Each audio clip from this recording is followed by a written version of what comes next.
Mga ka-idol, flex ko lang po to sa inyo mga ka-idol ang ating menu for today. Ha? So ipapakita ko po sa inyo ang ating menu for today mga ka-idol, ang beef with black beans mga ka-idol. Simpleng pamaraan sa pagluto mga ka-idol. So tingnan lang po nyo mga ka-idol. Ka-idol, ito na po yung ating menu for today. Yung beef with black beans. So titikman natin mga ka-idol yung ating menu for today. So simpleng menu lang to mga ka-idol. Pangtawid, gutom lang. Bismillah.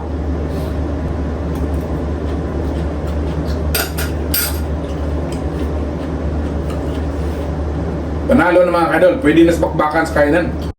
Tara mga kadol, papakita ko po sa inyo kung paano ko niluto. Sundan na po ninyo, naka-plus po sa screen ang ating mga list of ingredients. So pati yung ating preparation mga kadol, pinapakita ko po sa inyo para mas madaling sundan kung gusto pong gayahin nyo ang ating luto mga kaidol. Kung sakali lang nagustuhan po ninyo mga kaidol, so try lang yung lutuin po doon yung pamamahay. Panalo na to sa kainan mga kaidol. So ganito lang kasimple ang ating pamaraan sa pagluto mga kaidol. Pati yung preparation sinama ko na para mas madali sundan mga kaidol. Simpleng pamaraan lang mga kaidol. So pag sauté natin, lagyan natin ng sili.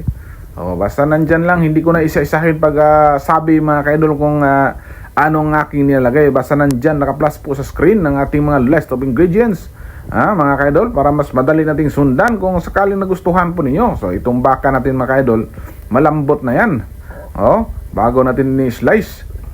So para mas madali at hindi humahaba ang ating video mga kaidol, so naglagay na po tayo ng ating mga ibang ingredients yan mga kaidol. Para mas masarap at lagyan natin ng grind whole black pepper mga kaidol para mas mabango ang ating luto. Naglagay tayo ng water from Pasig River mga kaidol. Ito yung mikos natin mga kaidol.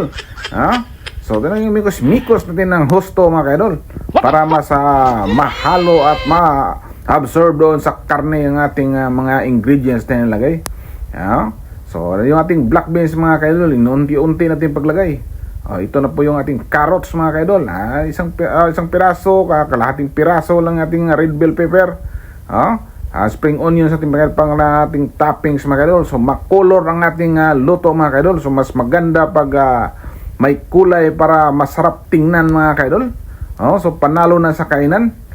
Basta may kasamang pagmamahal mga kaidol ang ating pagluluto, talagang mapalaban tayo sa kainan. So pag magluto nyo mga kaidol, huwag nyo pa sobrahan ng sarap. Baka pati dilam malunok mga kaidol. Nako, delikado tayo dyan. So ito na po mga kaidol, ready for serving na tayo. Plating mo na. Okay. So palapit na po tayo sa kainan mga kaidol. So ito na po yung ating menu, ready for serving na. Ito pakita ko po din sa inyo na nagtikim tayo sa ating luto mga kaidol. So ito na po. So mga kaidol, ito na po yung ating menu for today.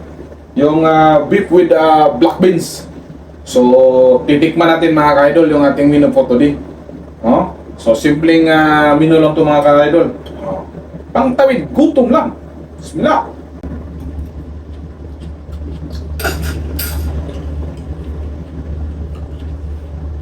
Panalo na mga kaidol, pwede na sa bakbakan sa kainan.